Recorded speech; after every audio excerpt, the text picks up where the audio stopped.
de corresponsales con los que previamente se había entrado en contacto y se les había preguntado si querían recibir el toccata y si estaban dispuestos a afrontar, porque el toccata informa, ¿no? Pero, y se puede utilizar como medio de expresión, pero al que lo recibe no le causa más que problemas, ¿no?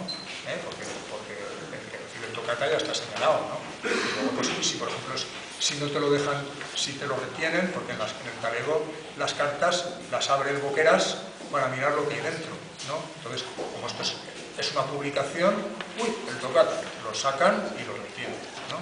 Entonces el corresponsal del toccata tiene que hacer una queja al juez de vigilancia, hacer un recurso, moverse y tal, o sea que es un compromiso más que otra cosa. O sea, la misma existencia del toccata ya es una pequeña lucha, ¿no? Pues eso.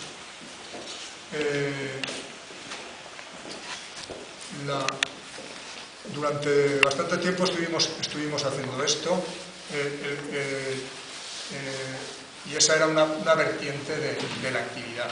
Otra vertiente era que el grupo del toccata, pues también era un grupo anticarcelario que fomentaba, digamos, el interés o la atención sobre lo que estaba pasando en las cárceles en un determinado ámbito, lo que se llama el gueto valencià, ¿no?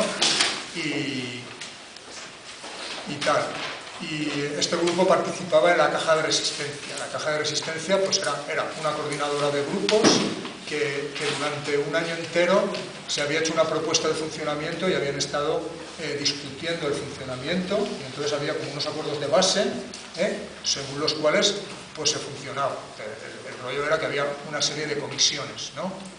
Una comisión de tesorería que se encargaba del dinero y tal y cual, de guardarlo, de llevar la contabilidad y tal, y una comisión jurídica que se encargaba de cuando había casos, coordinar la intervención de los abogados, estar ahí, informarse sobre cómo estaba la situación y llevar todo eso e informar a la asamblea. Al principio también había una comisión de recaudación que se encargaba de conseguir, básicamente de organizar conciertos o de vender camisetas o de lo que fuera para sacar pelas para la caja. Lo que pasa es que en un momento determinado esta comisión se suprimió porque la propia asamblea ya se encargaba se podía eso discutir directamente en la asamblea.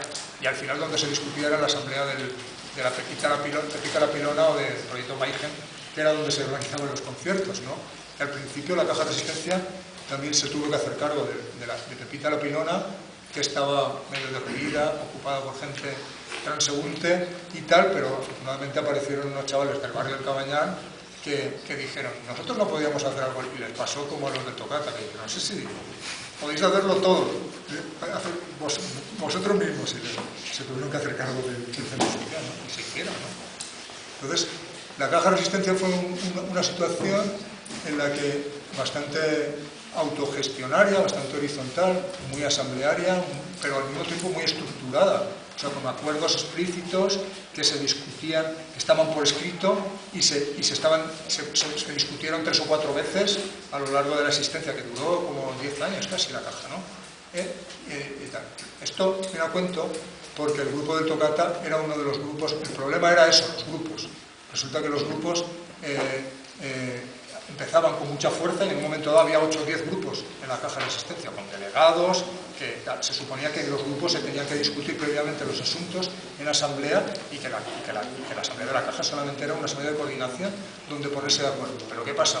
Que los grupos empezaban muy fuertes y iban decayendo, y entonces era todo un rollo aparente, en el sentido de que en las asambleas de los grupos no se discutían las cosas, y los que venían a la caja eran gente que tenía interés personal y representaban a los grupos. Precisamente la democracia directa está contra la representación, en la medida en que la representación tiene que estar restringida, Entonces se caía en el rollo de que todo era un paripé, ¿no? Pero esta caja tenía la peculiaridad de que siempre nos planteábamos ese tipo de cosas, de que habíamos empezado con una reflexión bastante exhaustiva y bastante profunda, y que eso era una costumbre allí, Y entonces cuando esta situación que os he descrito a grandes rasgos, que era cíclica, llegaba a un grado muy alto, pues se refundaba la caja y se decía, o la realidad se ajusta a los acuerdos de base, o los acuerdos de base se ajustan a la realidad.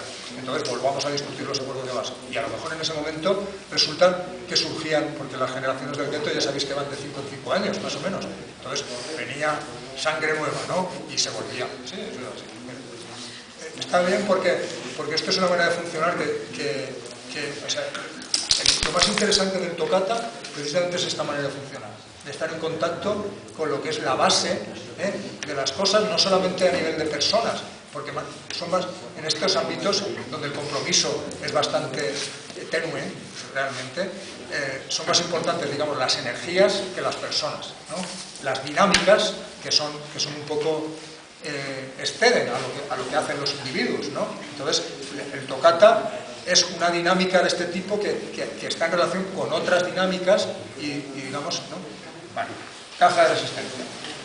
Estábamos allí, estaba el grupo del Toccata en ella, y en un momento determinado, justo después de una de estas refundaciones en la que se volvieron a discutir los acuerdos de base y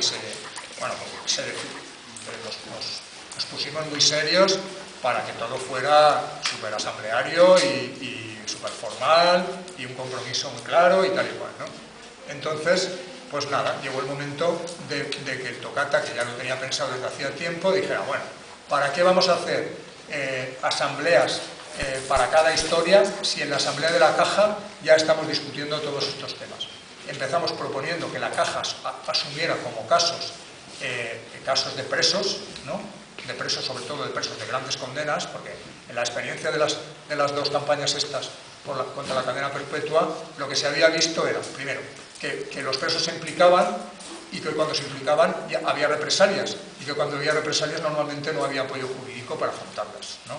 Y lo segundo, que el tema de la cadena perpetua, como se vio en diferentes casos, lo primero es un asunto jurídico, o sea que la gente que está en esa situación es que está indefensa, no tiene una defensa jurídica suficiente, y entonces, claro, para nosotros era un poco vergonzoso estar vendiéndoles a los presos humo, en el sentido de se va a hacer una campaña, lucharemos contra la cadena perpetua, cuando terminada la campaña la gente continuaba en la misma situación de cadena perpetua y además con represalias, o sea que a lo mejor los habían regresado de grado, les habían quitado los permisos, les habían sancionado simplemente por participar en este tipo de historia.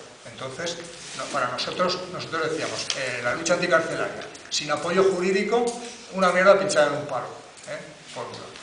Entonces, la manera de hacerlo, así como os decía, la lucha anticarcelaria en Valencia estaba asumida colectivamente, y cuando había alguna movida, modestamente, quiero decir, por el rollo este de la implicación leve, ¿no? Pero bueno, actuábamos, o sea, ante cualquier situación actuábamos colectivamente. Bueno, pues el argumento ante la caja de resistencia, si estamos haciendo esto y cada vez que tenemos que hacer una cosa tenemos que hacer una asamblea que no es más que una reproducción de lo que se hace en la caja de resistencia, pero más, pues unifiquémoslo todo. Entonces propusimos que se creara una comisión de solidaridad en la caja de resistencia, ¿no? Entonces ahí hubo fuertes polémicas, por ejemplo con el Ateneo al Margen, que se negaron ellos, que habían sido los más presistas, que habían sido los que habían hecho el Toccata. Claro, ahí se vio que no era la asamblea del Ateneo al Margen en bloque, sino que eran unos individuos determinados que tenían un apoyo precario por parte de esa asamblea, entonces no estaban dispuestos a implicarse y a poner, digamos, la caja de resistencia colectiva al servicio de los presos. Entonces, bueno, tuvimos una polémica muy fuerte. Los del Margen salieron de la caja, no. Salieron porque, sobre todo por la polémica conmigo, yo les ataqué muy fuerte. Entonces ellos apelaron a la asamblea para declararme a mí impresentable, y a ellos guays, ¿no? Y la asamblea no quiso declararme a mí impresentable, entonces dijeron, pues si no declaráis impresentable, vil y traidor, nosotros nos vamos. Se fueron, ¿no? Yo no les había insultado, solamente les había dirigido por escrito argumentos envenenados, ¿no? Entonces se ofendieron mucho y tal. Una putada, pero también en estas situaciones muchas veces conviene depurar, porque la gente que está implicada solamente por cuestiones ideológicas, en apariencia, y ante una propuesta como esta, que es decir, bueno, ¿estamos implicados? Pues impliquémonos, por lo menos nos vamos a jugar el fondo que tenemos, porque claro, la caja funcionaba muy bien, y en Valencia la verdad es que somos muy suaves, ¿no? Entonces problemas nos buscamos pocos, ¿no? Entonces teníamos un montón de pasta.